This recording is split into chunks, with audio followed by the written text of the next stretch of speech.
Bonjour et bienvenue sur le Rewind, fini de rire, puisque l'artiste que nous allons évoquer aujourd'hui est un homme en noir, non pas Johnny Cash, mais un homme en noir australien, quelqu'un qui a commencé sa carrière dans le punk le plus sombre pour devenir une espèce de crooner désespéré avec des chansons magnifiques. Bref, vous l'aurez deviné, on parle de l'homme des Bad Seeds, l'ami de Warren Ellis, à savoir Nick Cave. Nick Cave dans le Rewind, tout de suite.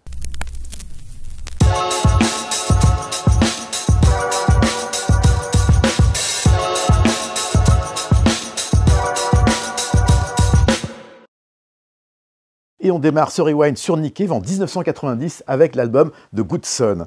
Un album étonnant, un album apaisé. En effet, comme je l'évoquais tout à l'heure, Nick Cave a commencé sa carrière en tant que punk ultime. Son groupe, c'était The Birthday Party, un groupe australien qui était habitué aux outrances les plus dingues, à des morceaux électriques extrêmement violents. Les premiers albums solo de Nick Cave sont eux aussi des disques assez, violents. Et ce disque-là, c'est le disque, non pas de la rédemption, mais en tout cas un disque qui amène un côté plus apaisé. Peut-être parce que à ce moment-là, Nick Cave a découvert l'amour avec Viviane, une brésilienne. Il est d'ailleurs parti vivre quelques années au Brésil, c'est là où il a composé plusieurs de ses albums.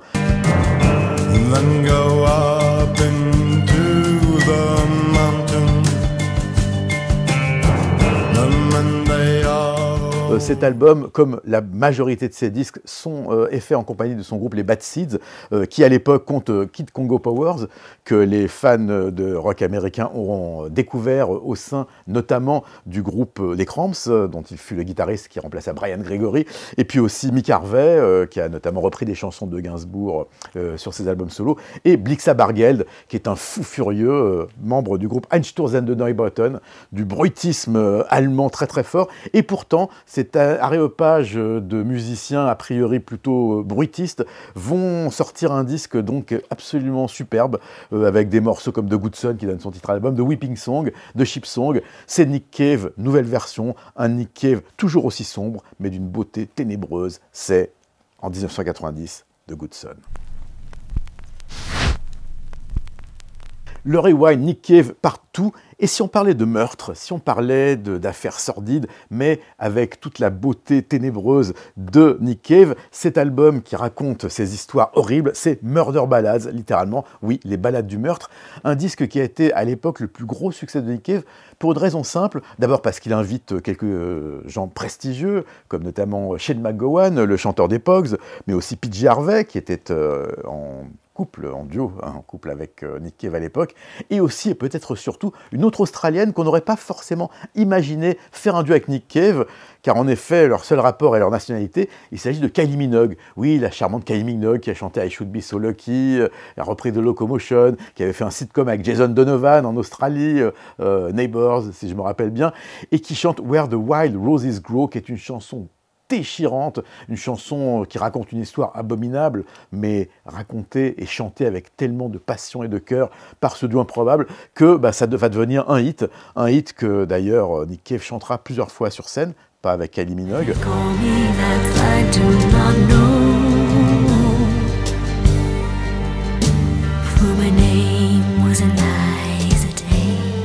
Cet album, il est absolument superbe, ça commence, et là, on voit tout de suite l'humour noir de Nick Cave, Song of Joy, qui est évidemment tout sauf joyeux, mais aussi Henry Lee, l'histoire d'un meurtrier, évidemment, et puis Stagger Lee aussi, qui est un de ses morceaux scéniques les plus impressionnants.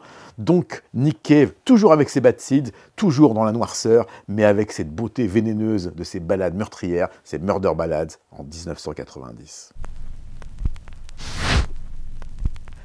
Toujours le Rewind, toujours avec Nick Cave. Cette fois-ci, on passe à un album plus contemporain. Il date de 2013 et c'est Push the Sky Away, une très belle pochette où c'est la femme de Nick Cave nue, les mains sur la tête et lui qui semble lui indiquer la lumière, on ne sait pas exactement. Un album en tout cas assez beau qui commence par You Know Who You Are, très très beau morceau. We Know Who You Are, Real Cool, plein de morceaux extraordinaires. Et dans la notice de l'époque, voilà comment Nick Cave décrivait cet album. Si je devais utiliser cette métaphore un peu limite des albums qui sont comme des enfants, eh bien Push the Sky Away serait l'enfant fantôme dans l'incubateur, et les loops de Warren, les loops électroniques dont Warren Ellis, qui est le partenaire de Nick Cave et son co-compositeur, sont ces tout petit et tremblant battement de cœur. Un album intime, donc, un album qui va précéder une grande tragédie qui va arriver dans la vie de Nick Cave, mais en tout cas un album qui contient un de ses morceaux, peut-être les plus forts, X-Boson Blues. I was driving my car down to Geneva. Le boson de Higgs que les fans de Big Bang Theory connaissent bien. Donc un album, Push the Sky Away, qui révèle encore une fois l'intensité de Nick Cave, qui de plus en plus devient cet homme en noir bis, non pas comme Johnny Cash l'était dans la country, mais avec cette espèce d'ambiance un petit peu ténébreuse qui l'entoure, et puis surtout ses chansons magnifiques. Cette fois-ci, il y a quelques absents. Mick Harvey n'est plus parmi les Bad Seeds, mais Warren Ellis est toujours là, et l'album est une splendeur. Push the Sky Away, c'est toujours, encore et toujours, Nick Cave et ses mauvaises graines, les Bad Seeds. Les Rewind 4 est un album, peut-être l'album le plus crucial de la discographie de Nick Cave et des Bad Seeds, c'est Skeleton Tree. Alors, un peu d'histoire, et une histoire assez sinistre pour présenter cet album. Dans quelques temps auparavant, Nick Cave avait réalisé un documentaire, 20 000 jours sur Terre, et à la fin de ce documentaire, on le voyait entouré de ses deux enfants, adolescents, l'un qui avait 14 ans et l'autre 17 ans, je crois, en train de regarder Scarface à la télévision. On voyait donc le père et ses deux enfants donc c'était la dernière image de ce documentaire musical sur Nick Cave et sa discographie. Et puis la tragédie va arriver peu de temps après. Arthur, son fils qui a 15 ans pardon, à l'époque, va mourir d'une chute accidentelle. Et ça arrive au moment où Nick Cave est en train d'enregistrer cet album de Skeleton Tree, qui a été enregistré entre Londres, Brighton et aussi en France, au studio Lafrette, les fameux studios où des groupes comme Parcells et des dizaines d'autres ont enregistré. Donc l'album est déjà bien avancé à ce moment-là, et cette terrible nouvelle va évidemment être un choc incommensurable pour Nick Cave, qui ne va pas arrêter de travailler, qui va amender certaines de ses paroles et qui va transformer cet album en un album de deuil. Ça n'est pas un hasard si la pochette est aussi sombre et minimale. La musique l'est aussi. Les morceaux sont tous hantés, osons le dire, et on sait par qui. Jesus Alone, Rings of Saturn, Girl in Amber, qui est un morceau extraordinaire, I Need You, qui est totalement déchirant. Feeling like a lover.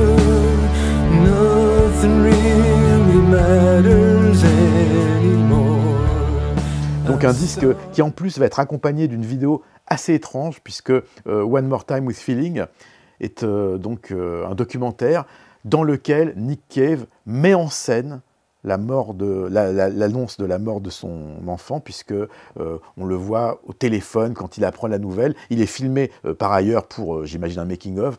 Et ça va donc devenir un film en noir et blanc, un film très intense, un film assez dur à regarder, parce que non seulement il évoque la mémoire de son fils disparu, mais il y a aussi sa femme qui montre ses tableaux. Enfin, c'est une façon, comment dire, très étonnante. Vous savez, chacun a sa façon de gérer le deuil, la douleur, la disparition d'un proche.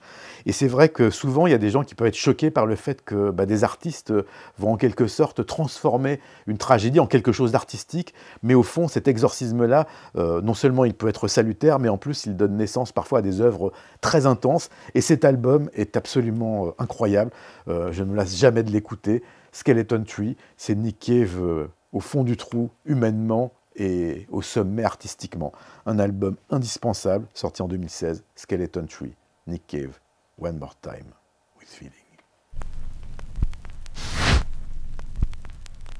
Le Rewind Suite est presque fin avec le 5e disque de cette sélection Nick Cave. Alors auparavant, un petit mot sur Ghostin, qui est un album sorti 3 ans après Wild God, un album mystique en quelque sorte, avec cette espèce de vision d'un paradis un peu enfantin. On imagine le choc de la perte qui est toujours assez présent pour Nick Cave, qui sort des morceaux extrêmement longs. Il y a Hollywood qui dure 18 minutes, un album un peu de transition. Et puis, pour la première fois depuis plusieurs années, en 2024, il va retrouver ses Bad Seeds, et ça va donner Wild God, qui est un album qui obtient un grand succès commercial, un album qui est l'album du retour à la joie en quelque sorte, un album que Nick Cave veut comme une espèce de renouveau, avec des morceaux comme Frogs, Final Rescue Attempt, Song of the Lake. Never mind, never mind. No, never mind. Et puis aussi une présence d'un fantôme, un autre fantôme, Anita Lane, qui est une chanteuse, qui était une espèce de Lolita un peu gothico, new wave des années 80-90, décédée depuis quelques années. Et sur un des morceaux de l'album, Nick Cave a choisi de prendre sa voix sur un répondeur téléphonique, donc une apparition féminine sur cet album absolument étonnant. Et un album que Nick Cave a joué en concert fin 2024, c'était à l'Accor Arena. Il faut dire une chose sur Nick Cave en concert, c'est que à chaque fois, c'est magique, c'est différent. Je l'ai vu au Trianon avec une petite formation où il y avait un chœur d'enfants qui chantait pour les premiers morceaux, parce qu'après il fallait qu'ils aillent se coucher. C'était vraiment une chorale d'enfants de 12-13 ans et un quatuor de femmes violonistes.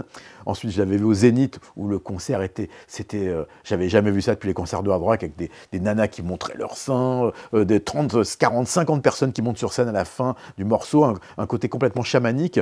Quand il était à Rock en scène, c'était aussi assez dingue. Et ce dernier concert à l'Accor Arena, pour donc la sortie de Wild God, était d'autant plus étonnant qu'il avait installé une espèce de promontoire. Vous savez, parfois il y a un catwalk qui permet à l'artiste ou au musicien d'avancer vers le public. Là, c'était un catwalk qui était horizontal. Et donc, en fait, il se promenait devant les premiers rangs et un peu comme une espèce de chaman, il prenait les mains des fans, il les tenait. Il y avait quelque chose d'assez intime dans la relation qu'il avait avec le public. Et puis, ce concert extraordinaire avec Warren Ellis qui était possédé avec cette espèce de grande tignasse de cheveux poivre et sel, en train de jouer du violon, de défoncer sa guitare, de jouer avec un espèce de petit synthé. Le concert était magique, il a joué plus de 2h30.